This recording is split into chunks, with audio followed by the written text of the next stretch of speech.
أعوذ بالله من الشيطان الرجيم بسم الله الرحمن الرحيم السلام عليكم ورحمة الله وبركاته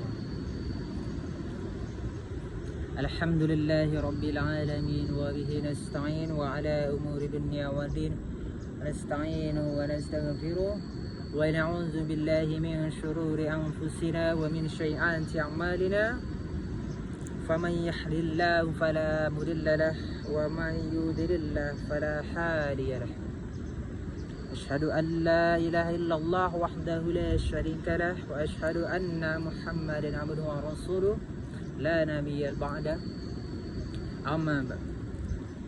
Kita bersyukur kepada Allah Subhanahu wa taala yang masih melimpahkan rahmat dan nikmatnya. Kita bersyukur dengan mengucap Alhamdulillahi Rabbil Alamin. Tidak lupa pula bersalawat kepada Rasulullah Sallallahu Alaihi Wasallam dengan mengucapkan Allahumma salli ala Sayyidina Muhammad wa ala ali Sayyidina Muhammad. Dan bersalam kepada Rasulullah dengan mengucapkan Assalamu alayka ya Rasulullah.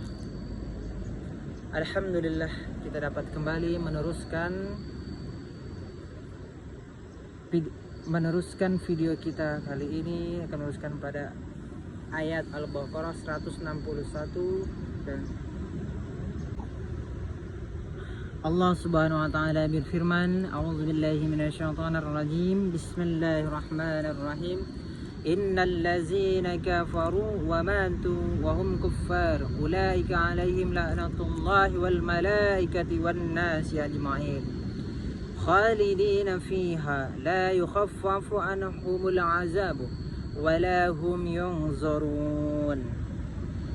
Allah berfirman, Innal ladzina kafaru, sesungguhnya orang-orang kafir, wa matu, dan mereka itu mati, meninggal dunia, wahum kuffar, dan adalah mereka itu ketika mati dalam keadaan kafir.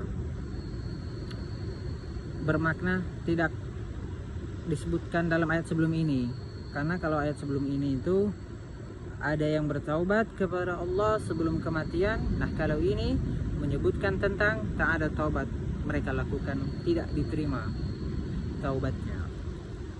Tidak ada mereka itu melakukan taubat apa-apa. Bermakna tidak ada kaitan dengan taubat. Mereka menyembunyikan kebenaran, mereka dalam kekufuran, mereka tetap dalam kekufuran sampai meninggal dunia karena kaitan dengan taubat yang mereka lakukan. Ulaika alaihim, mereka itu atas mereka la'natullah, laknat Allah, wal malaika, dan juga laknat malaikat, wan nasi ajma'in, dan juga laknat manusia seluruhnya. Khalidina fiha, mereka kekal di dalamnya, di dalam api neraka. La yukhaffafu anhumul azab, dan tidaklah diringankan dari mereka azab atau siksa. Walahum yunzarun, dan tidak pula mereka diberi tangguh. Maknanya dicepatkan terus azab kepada mereka. Setiap kali habis azab, Allah ganti lagi dengan azab lain, dan tidak sedikit pun diberi tangguh. Nah, jadi pada ayat 161 dan 162 berkaitan dengan orang-orang menyembunyikan kebenaran dan tetap menyembunyikan kebenaran sampai meninggal dunia, tidak bertaubat, tidak melakukan perbaikan, tetap di dalam kekufuran sampai meninggal dunia. Nauzubillah min dzalik. Nah, orang yang seperti ini akan mendapat laknat Allah Subhanahu wa taala. Karena di dalam ayat sebelum ini, mereka yang menyembunyikan kebenaran adalah mereka yang juga dilaknat oleh Allah. Dalam ayat ini, mereka yang menyembunyikan kebenaran kemudian mati juga adalah dilaknat oleh Allah. Lalu apa kaitannya dengan ayat ini dengan ayat sebelumnya? Maka ulama tafsir menjelaskan laknat sebelum ini, laknat kepada Allah orang yang menyembunyikan kebenaran ketika hidup di dunia. Sampai kapan laknat tersebut ditetapkan atas mereka? Sampai mereka bertaubat dan taubat mereka diterima. Kalaulah mereka bertaubat dan taubat mereka diterima, maka mereka tidak dilaknat lagi. dan berakhirlah laknat di dunia pada ayat sebelumnya. Tetapi apabila mereka menyembunyikan kebenaran dan tetap menyembunyikan kebenaran sampai kematian, bermakna selama hidup di dunia mereka dilaknat, dan setelah meninggal dunia pun mereka akan terus dilaknat. Jadi ayat ini menerangkan tentang laknat yang akan diterima oleh orang yang menyembunyikan kebenaran setelah kematian. Nah, pada ayat sebelum ini, mereka yang menyembunyikan kebenaran dilaknat oleh Allah sepanjang mereka menyembunyikan kebenaran, sampailah mereka bertaubat kepada Allah Subhanahu wa taala. Tapi ayat yang ini menerangkan tentang laknat Allah selama-lamanya sampai mereka dimasukkan ke dalam neraka pun mereka tetap dilaknat oleh Allah Subhanahu wa taala. Ini kaitan ayat ini dengan ayat sebelumnya, disebut dalam ilmu Al-Qur'an munasabatul ayat, kesesuaian antara ayat ini dengan ayat yang sebelum ini.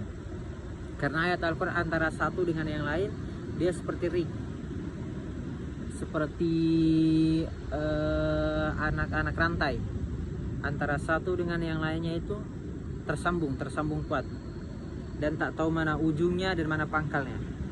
Jangan dikatakan pangkal Al-Quran Al-Fatihah kemudian ujungnya An-Nas, tidak. Sebenarnya Al-Quran itu adalah satu kesatuan, tak nampak mana pangkal dan mana ujungnya. Dia satu kesatuan karena semuanya adalah firman Allah Subhanahu wa taala. Jadi kalau dilihat hubungan antara satu dengan yang lain, nampak sangat hubungannya sangat erat dan rapat. Baik, selanjutnya barulah kita bahas tafsir atau penjelasan yang lebih panjang dari ayat ini. Di permulaan ayat yang ke-161, Allah berfirman, innallazina kafaru, sesungguhnya orang-orang kafir.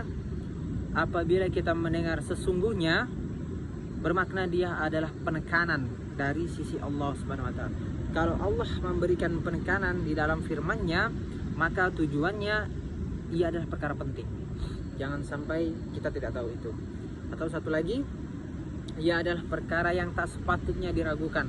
Yakin bahwasanya orang yang kafir itu dan tetap dalam kekufuran, salah satunya adalah dengan menyembunyikan kebenaran, maka orang itu akan dilaknat, betul-betul akan dilaknat.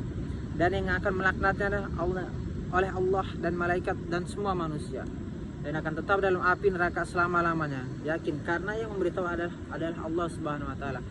Nah, sepatutnya dengan memulai ayat ini dengan inna, penekanan, membuat orang-orang yang berkeinginan untuk menyembunyikan kebenaran menjadi takut untuk menyembunyikan kebenaran.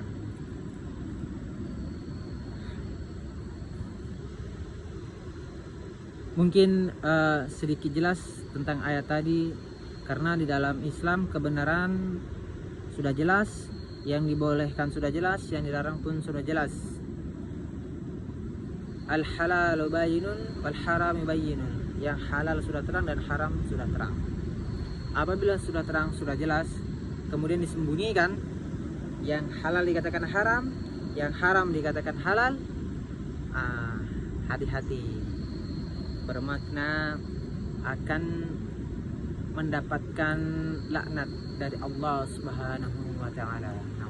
Jadi apa saja yang dihalalkan mungkin kita sudah tahu dalam kajian fikih, dan yang haram pun sudah tahu, termasuk menyekutukan Allah itu diharamkan, kemudian mencuri, berzina, memakan riba, membunuh dan seterusnya, itulah yang diharamkan. Dosa-dosa besar, lari dari perang, durhaka kepada orang tua dan seterusnya, semua ini adalah dosa-dosa besar dan semua orang sudah tahu, sangat jelas. Dengan kejelasan, jangan sampai dikatakan kita tidak apa-apa atau boleh saja, itu namanya menyembunyikan kebenaran. Dan apa yang akan diterima ialah laknat Allah. Laknat adalah dijauhkan dari rahmat. Ini kita badan sehat adalah rahmat, pikiran tenang adalah rahmat, hati damai adalah rahmat, dalam berkeluarga berkasih sayang adalah rahmat, dapat rezeki adalah rahmat. Ini semua adalah rahmat. Tapi apabila sudah dilaknat, badan sakit, pikiran pusing, hati gelisah, semua harta dimiliki tidak menyenangkan, semua menatakan kesengsaraan. Itu adalah laknat dari sisi Allah Subhanahu wa taala, dijauhkan dari rahmat. Jadi kata inna yang ada di depan ini sepatutnya membuat kita menjadi yakin dan jangan ragu-ragu lagi. Nah, itu makna inna. Innal ladzina kafaru, sesungguhnya orang-orang kafir. Dalam ayat sebelumnya Allah tak menyebutkan orang-orang yang menyukai kebenaran itu sebagai orang-orang kafir. Tapi dalam ayat ini Allah menyebutnya sebagai orang-orang kafir.